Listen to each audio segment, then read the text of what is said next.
روزہ کے متعلق جو اہم مسائل ہیں ان میں تقریباً 30 سے زیادہ مسائل میں آپ کے سامنے پیش کروں گا۔ سب سے پہلے نمبر پہ کہ دانتوں سے خون کا نکلنا۔ اگر کسی بندے کے دانتوں کے اندر سے خون نکلتا ہے تو سوال ہے کہ روزہ ٹوٹتا ہے یا نہیں ٹوٹتا۔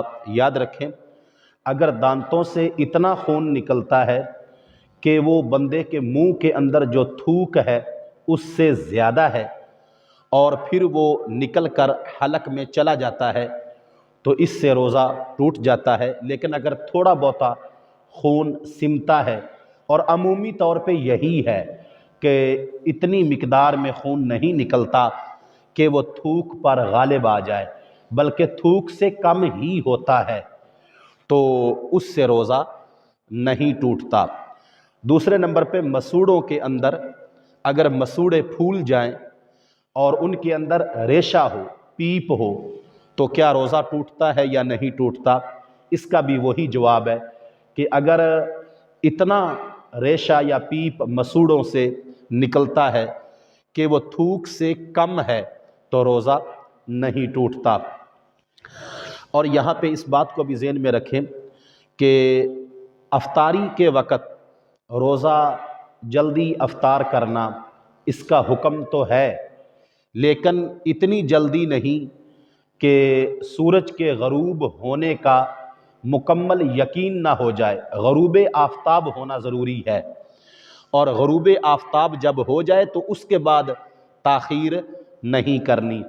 لیکن اگر یہ ذہن میں ہو کہ افطاری میں جلدی کرنی ہے یا میں نے جو ہے وہ جلدی افطاری کروانی ہے، اور یہ سوچتے سوچتے اگر 1 منٹ بھی پہلے اس نے افطاری کروا دی، جو بندہ اعلان کر رہا ہے یا جو افطاری کا نعرہ بجاتا ہے اور لوگ اس کے کہنے پر افطاری کر لیتے ہیں، وہ اذان پڑھتا ہے، تو یاد رکھیں جتنے لوگ اس بندے کے اعلان پر اور اس بندے کی اذان پر روزہ افطار کریں گے 1 منٹ پہلے، تو سب کا جو وبال ہے وہ اس بندے کے کھاتے میں جائے گا کہ جس نے وہ اذان پڑھی یا جس نے وہ افطاری کا اعلان کیا۔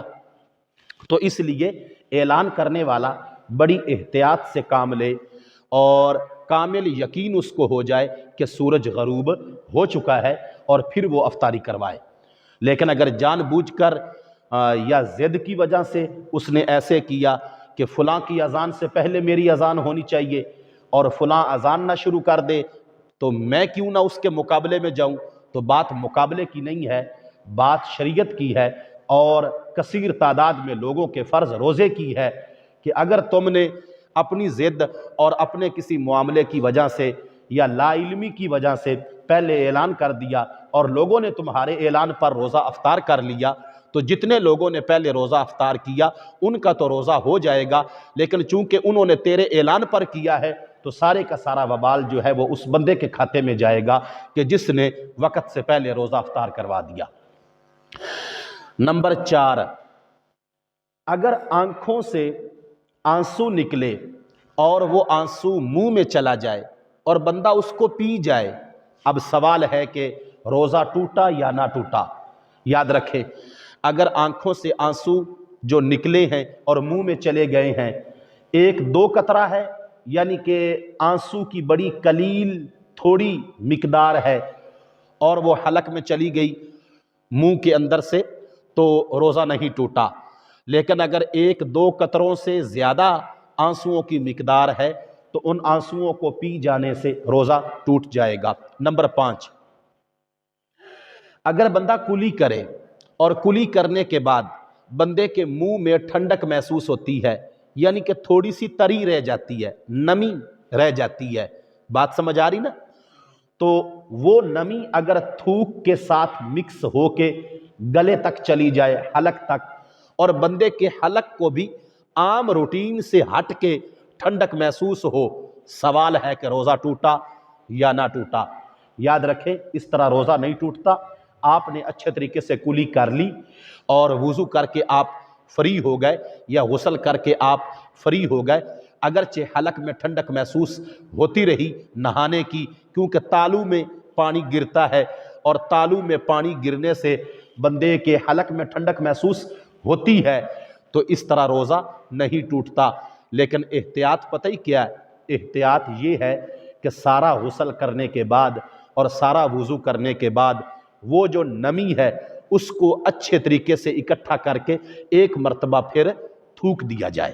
ایک مرتبہ پھر، یعنی آپ نے سارا وضو کر لیا اور سارا غسل کر لیا، نمی آپ کی گالوں کی اندر والی سائیڈ اور آپ کے منہ کے اندر وہ ہے، طری ہے، تو آپ ایک مرتبہ اس کو اکٹھا کر کے اپنے منہ کو بھینچ کر اس کو دوبارہ تھوک دیں۔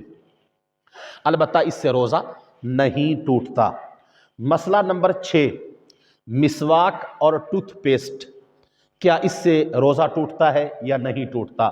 جواب، مسواک سے روزہ نہیں ٹوٹتا، البتہ یہ احتیاط کرنی ہے کہ اس کے ریشے حلق سے نیچے نہ جائیں، چاہے مسواک نیم کا ہو، کیکر کا ہو، وہ یعنی کہ کسی بھی درخت کا ہو۔ اب ہر درخت کا ذائقہ مختلف ہوتا ہے، ظاہر بات ہے مسواک کرنے سے اس کو کڑوا یا کھٹا میٹھا یا درخت کی نوعیت کے مطابق ذائقہ محسوس ہوگا، تو ذائقہ محسوس ہونے کی صورت میں بھی اس کا روزہ نہیں ٹوٹے گا۔ البتہ جو ٹوتھ پیسٹ ہے، چونکہ اس کے اندر کیمیکل ہوتا ہے اور ٹوتھ پیسٹ کے فلیور ہوتے ہیں، یعنی کوئی فروٹی فلیور ہوتا ہے، کوئی میٹھا ہوتا ہے، کوئی خوشبودار ہوتا ہے، اور یہ کلیئر ہے کہ ٹوتھ پیسٹ کے اندر کیمیکل ہوتا ہے، اسی لیے وہ ٹوپ کے اندر کتنے دنوں تک اور 1-2 سال تک وہ جمتا نہیں اور وہ برقرار رہتا ہے لیکوڈ کی صورت میں۔ تو لہٰذا جو ٹوتھ پیسٹ ہے اس کی جھاگ بہت زیادہ بنتی ہے، اور اتنی جھاگ بنتی ہے کہ بندے کے منہ میں عام روٹین سے ہٹ کر زیادہ جھاگ بنتی ہے، تھوک پر وہ جھاگ غالب آ جاتی ہے، بلبلے بنتے ہیں۔ لہٰذا ٹوتھ پیسٹ اگر حلق میں جائے گا اور اس کا ذائقہ محسوس ہوگا اور حلق سے نیچے اترے گا تو روزہ ٹوٹ جائے گا۔ مسواک چونکہ سنت ہے، ٹوتھ پیسٹ سنت نہیں، تو مسواک سے بھی دانت صاف ہوتے ہیں، ٹوتھ پیسٹ سے بھی ہوتے ہیں، لیکن ٹوتھ پیسٹ سے دانت تو صاف ہوتے ہیں لیکن سنت ادا نہیں ہوتی۔ مسواک کے ساتھ چونکہ آقا کریم کا تعلق ہے اور وہ ایک نیچرلی چیز ہے، تو لہٰذا مسواک سے روزہ نہیں ٹوٹتا اور اس کے ذائقے سے بھی روزہ نہیں ٹوٹتا۔ البتہ جو مسواک کے ریشے ہیں ان کو حلق کے نیچے گزرنے سے آپ کو بچانا ہے اور احتیاط کرنی ہے۔ مسئلہ نمبر 7، سرما اور تیل لگانے سے روزہ ٹوٹتا ہے یا نہیں؟ یاد رکھیں، آپ نے اتنا تیل لگایا کہ آپ کے حلق میں اس تیل کا ذائقہ محسوس ہوا، پھر بھی روزہ نہیں ٹوٹتا۔ سرما، حضرت انس بن مالک رضی اللہ تعالی عنہ روایت کرتے ہیں، ترمذی شریف کے اندر یہ حدیث پاک موجود ہے اور ترمذی شریف سیاستہ کی کتاب ہے۔ آپ کہتے ہیں کہ آقا کریم کی بارگاہ میں ایک بندہ آیا اور کہنے لگا، یا رسول اللہ صلی اللہ علیہ وآلہ وسلم، میری آنکھیں بیمار ہیں، مرض میں مبتلا ہوں، تو کیا میں سرما لگا سکتا ہوں؟ میرا روزہ تو نہیں ٹوٹے گا؟ حضور سید عالم نور مجسم شفیع معظم صلی اللہ علیہ وآلہ وسلم نے ارشاد فرمایا، نہیں، سرما لگانے سے تمہارا روزہ نہیں ٹوٹے گا، بلکہ تمہیں سرما لگانا چاہیے۔ آقا کریم نے ہاں کا جواب دیا، تو پتہ چلا کہ سرما لگانے سے روزہ نہیں ٹوٹتا۔ اگرچہ اس سرمے کی سیاہی بندے کی تھوک سے ہی ظاہر کیوں نہ ہو، تو پھر بھی سرما لگانے سے روزہ نہیں ٹوٹتا۔ آگے ہے کاجل، یہ جو عام طور پہ خواتین استعمال کرتی ہیں، تو کاجل سے روزہ ٹوٹ جاتا ہے۔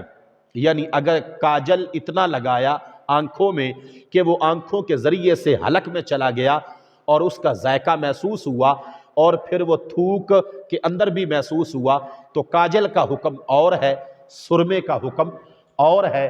کاجل سنت میں نہیں آتا، سرما سنت میں آتا ہے۔ کاجل کا کوئی شریعت میں کنسپٹ نہیں، سرمے کا کنسپٹ ہے، اس لیے سرمے کا حکم اور ہے اور کاجل کا حکم اور ہے۔ مسئلہ نمبر 8، خون دینے سے، اگر کوئی ایسا مریض ہے کہ اس کو بلڈ کی ضرورت ہے، تو ایسا بندہ کہ جو اس کو بلڈ دینے کے لیے تیار ہو گیا اور وہ روزہ دار ہے، تو کیا خون نکلوا کر دینے سے روزہ ٹوٹے گا یا نہیں؟ جواب، خون دینے سے روزہ نہیں ٹوٹے گا۔ خون دینے سے، یا اگر اس نے سیمپل دیا تاکہ اس کی بلڈ کی وہ پہلے سکریننگ کرتے ہیں، سارے ٹیسٹ کرتے ہیں، تو بلڈ نکلوانے سے روزہ نہیں ٹوٹے گا۔ مسئلہ نمبر 9، خون لگوانے سے، یعنی پہلے تھا خون دینے سے، اب ہے بلڈ لگوانے سے، یعنی کہ مریض ہے، روزہ دار ہے، لیکن کوئی ایسی صورتحال بن گئی کہ ڈاکٹر کہتی ہیں کہ اس کو بلڈ لگے گا، تو بلڈ لگوانے سے بھی روزہ نہیں ٹوٹتا، نہ خون دینے سے ٹوٹتا ہے، نہ بلڈ لگوانے سے ٹوٹتا ہے۔ مسئلہ نمبر 10، روزے کی حالت میں سیمپل دینا، یعنی کہ خون کا نمونہ دینا، جس سے آگے سی بی سی اور مختلف ٹیسٹ ہوتے ہیں، یعنی لیبارٹری میں جا کے جو سیمپل دیتے ہیں، تو سیمپل دینے سے اور ٹیسٹ کروانے سے بھی روزہ نہیں ٹوٹتا۔ مسئلہ نمبر 11، انجیکشن لگوانا، خواہ کسی قسم کا انجیکشن ہو، انجیکشن لگوانے سے، خواہ وہ انجیکشن پٹھے میں لگایا جائے، خواہ وہ رگ میں یعنی وین میں لگایا جائے، لوگوں کے ذہن میں یہ ہے کہ جو وین میں لگایا جائے اس سے ٹوٹ جاتا ہے، اور جو گوشت میں یعنی پٹھوں میں لگایا جائے اس سے نہیں ٹوٹتا۔ نہیں، کسی قسم کا انجیکشن لگوانے سے روزہ نہیں ٹوٹتا۔ اچھا، اب یہاں پہ مسئلہ نمبر جو 12 ہے، طاقت کا انجیکشن لگوانا۔ اگر تو اس نیت سے طاقت کا انجیکشن لگوایا جائے کہ مجھے روزہ کچھ نہ کہے اور میری حالت برقرار رہے، یعنی ڈاکٹر نہیں کہتا کہ تمہیں طاقت کا انجیکشن لگوانے کی ضرورت ہے، بندہ خود اپنی مرضی سے لگواتا ہے، تو پھر روزہ مکروہ ہو جائے گا، ٹوٹے گا پھر بھی نہیں۔ اور اگر ڈاکٹر کہتا ہے کہ طاقت کا انجیکشن لگوانا پڑے گا تو روزہ نہیں ٹوٹے گا۔ یعنی اب یہ پتا چلا کہ کسی بھی قسم کا انجیکشن لگوانے سے وین میں، رگ میں، پٹھے میں، گوشت میں، ٹھیک ہے نا، روزہ نہیں ٹوٹتا۔ مسئلہ نمبر 13، ڈرپ لگوانا، ڈرپ لگوانے سے بھی روزہ نہیں ٹوٹتا۔ یہاں پہ اس بات کو بھی ذہن میں رکھیں کہ ڈرپ کے اندر انجیکشن بھی ڈالے جاتے ہیں، مختلف قسم کے ٹیکے ڈاکٹر ڈالتا ہے کہ پوری بوتل لگی ہوئی، تو اس کے اندر میدے کا اور فلاں فلاں جو ضرورت ہوتی ہے تو انجیکشن، تو خواہ کسی قسم کا انجیکشن ڈال کے ڈرپ لگوائے یا انجیکشن کے بغیر ڈرپ لگوائے، کسی قسم کا جو ہے ڈرپ لگوانے سے روزہ نہیں ٹوٹتا۔ مسئلہ نمبر 14، انہیلر، یہ جو دمے کے مریض ہوتے ہیں یا سانس کے پیشنٹ ہوتے ہیں، وہ انہیلر لیتے ہیں جس کو پمپ بھی بولتے ہیں، تو اس کے اندر دوائی ہوتی ہے، تو دبانے سے وہ جو ہے نا دوائی اندر حلق میں جاتی، تو انہیلر سے روزہ ٹوٹتا ہے یا نہیں ٹوٹتا؟ جواب، انہیلر لینے سے روزہ ٹوٹ جاتا ہے۔ لیکن اگر یعنی روزہ رکھا ہوا تھا اور اتنی مشکل کنڈیشن کہ اب سانس انہیلر نہیں لے گا تو آئے گا نہیں، تو انہیلر لے لیا، روزہ تو ٹوٹ گیا، لیکن اس بندے پر کفارہ نہیں ہے، صرف قضا ہے۔ کفارہ نہیں ہے، صرف کچھ حالتیں ایسی ہوتی ہیں کہ روزہ ٹوٹنے کی صورت میں قضا بھی ہوتی ہے، کفارہ بھی ہوتا ہے، اور کچھ صورتیں وہ ہوتی ہیں کہ جن میں قضا ہوتی ہے کہ روزے کے بدلے میں روزہ رکھنا ہوتا ہے، لیکن کفارہ نہیں ہوتا، وہ آگے جا کے بیان آ جائے گا۔ مسئلہ نمبر 15، ویکسینیشن کروانا، کسی بھی قسم کی ویکسینیشن، خواہ وہ کرونا ویکسینیشن ہو یا کوئی اور ویکسینیشن ہو، ویکسینیشن سے روزہ نہیں ٹوٹتا۔ مسئلہ نمبر 16، پخانہ اور بڑے پیشاب کی جگہ پر دوائی ڈالنا، اس کو مقعد بولتے ہیں، تو اگر وہاں پہ دوائی ڈالی ہے تو روزہ آپ کا ٹوٹ جائے گا۔ مسئلہ نمبر 17، آکسیجن لینا، کیا آکسیجن لینے سے روزہ ٹوٹ جاتا ہے؟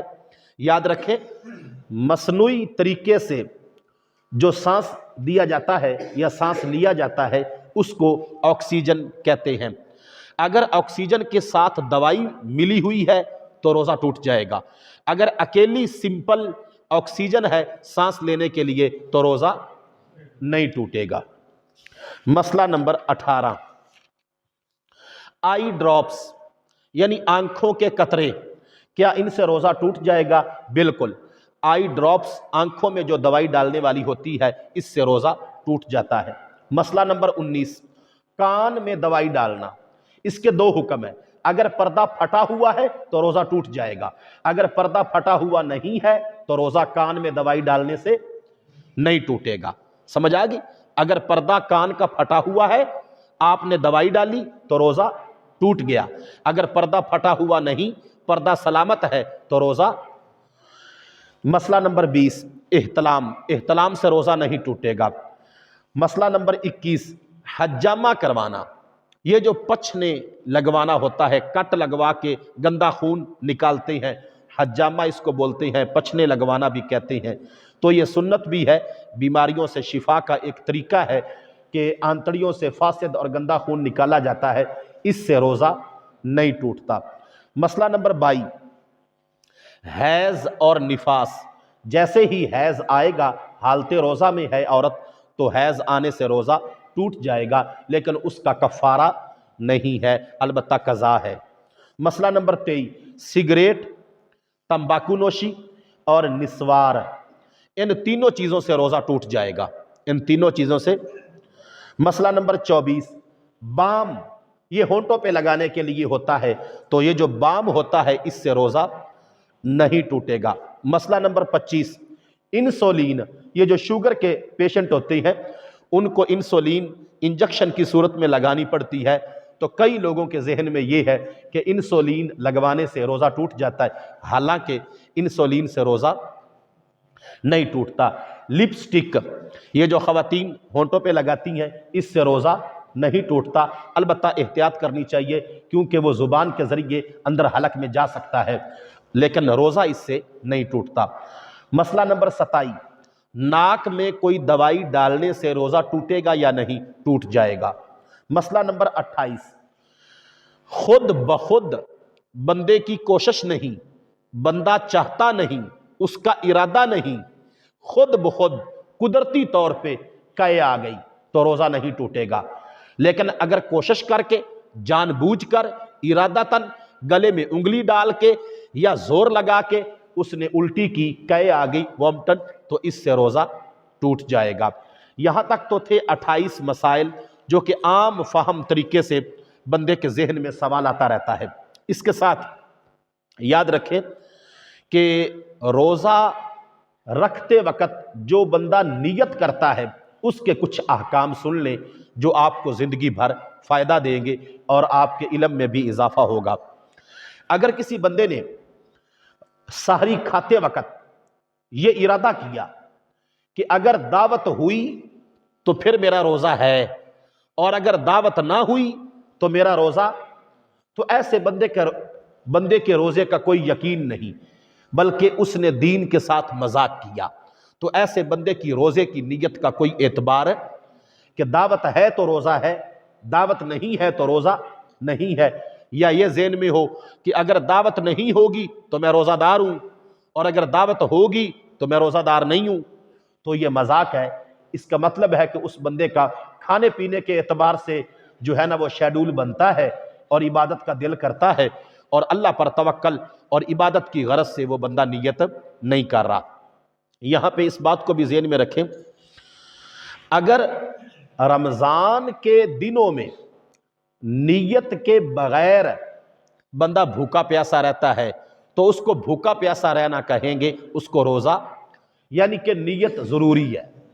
نیت کیا ہے؟ اگرچہ رات کو نیت کر لی کہ میرا صبح، تو بس وہی نیت کافی ہے۔ یہاں پہ اس بات کو بھی ذہن میں رکھیں، آقا کریم صلی اللہ علیہ وآلہ وسلم کا فرمان عالی شان ہے کہ سحری کرنا بھی نیت ہی ہے، سحری کرنا بھی، کیونکہ سحری بندہ کھاتا ہی اس مقصد کے لیے ہے کہ میں نے روزہ رکھنا ہے۔ یہاں پہ اس بات کو بھی ذہن میں رکھیں کہ اگر رات کو روزہ کی نیت کر لی اور پھر بعد میں نیت کرنے کے بعد پکا ارادہ کر لیا کہ فلاں مجبوری کی وجہ سے میں کل کو روزہ نہیں رکھوں گا، اب وہ نیت نہیں، وہ جاتی رہی۔ جیسے ہی نیت کے بعد اس نے ارادہ اپنا تبدیل کیا تو اس نیت کا کوئی گمان نہیں کیا جائے گا۔ اگر وہ دوبارہ روزہ رکھنا چاہتا ہے تو اس کو نیت بھی نہیں کرنی پڑے گی۔ اور یہاں پہ اس بات کو بھی ذہن میں رکھیں، یہ جو ضروری مسائل ہیں کہ اگر کسی بندے نے بھول کے کھا پی لیا اور جیسے ہی اس کو یاد آیا کہ میرا تو روزہ تھا، تو یاد آنے کے ساتھ ہی جو لقمہ منہ میں ہے یا جو گھونٹ پانی کا منہ میں ہے اس کو پھینک دینا ضروری ہے۔ یاد آنے کے بعد اگر وہ لقمہ جو منہ میں جس کو وہ چبا رہا ہے اور جو پانی گھونٹ اس کے منہ میں ہے، یاد آنے کے بعد اگر وہ نگلا تو اب وہ بھولا ہوا نہیں مانا جائے گا، اب کفارہ بھی ہوگا اور قضا بھی ہوگی۔ کہ جب یاد آ گیا جو پہلے کھا لیا وہ معاف ہے کیونکہ وہ بھول کی صورت میں کھایا، اور یاد آنے کے بعد اگر دل میں یہ آئے کہ چلو ہن اے تب منہ چی ہے تے اے بھی اگا لگا ہی لواں ان دی خیر ہے، اے جڑا انہیں آپے سمجھ لیا نا کہ بھی اگے لگا لواں تے کچھ نہیں ہوئے گا، اے خطرہ ہے، لہٰذا اس کا روزہ ٹوٹ جائے گا، احتیاط ضروری ہے۔ یہاں پہ اس بات کو بھی ذہن میں رکھیں کہ اگر فرض روزے کی نیت کی لیکن آگے روزہ نفلی رکھ لیا، یا نفلی روزے کی نیت کی اور دل میں یہ کہا کہ نہیں نفلی نہیں فرض ہے، ایسے نہیں ہو سکتا۔ جس کی نیت کی ہے روزہ وہی ہے، اگر فرض کی ہے تو پھر فرض ہے، اور اگر نفل کی ہے تو پھر نفل ہے۔ اور یہاں پہ اس بات کو بھی ذہن میں رکھیں، ایک بندے نے سحری کر لی، نماز فجر میں کھڑا ہو گیا، لیکن اس کو نماز کے اندر یاد آیا، قیام میں، رکوع میں، سجدے میں، اتحیات میں کہ اوہو میں نے تو نیت کی نہیں حالانکہ میرا تو روزہ ہے، تو حالت نماز میں ہی وہ نیت کیا ہے؟ دل کے ارادے کا نام، وہ حالت نماز میں ہی روزے کی نیت دل میں بنا لے تو وہ بھی اس کی قابل قبول ہے، حالت نماز میں بھی اس کی وہ نیت قابل قبول ہے۔ اور یہاں پہ اس بات کو بھی ذہن میں رکھیں، اگر رمضان المبارک کا روزہ رکھا اور اس کو جان بوجھ کر ارادے سے چھوڑ دیا تو اب قضا تو ہے ہی ہے لیکن ساتھ کفارہ بھی ہے، اور کفارہ کیا ہے کہ 60 روزے رکھنے ہیں اور بغیر ناغہ کیے رکھنے ہیں۔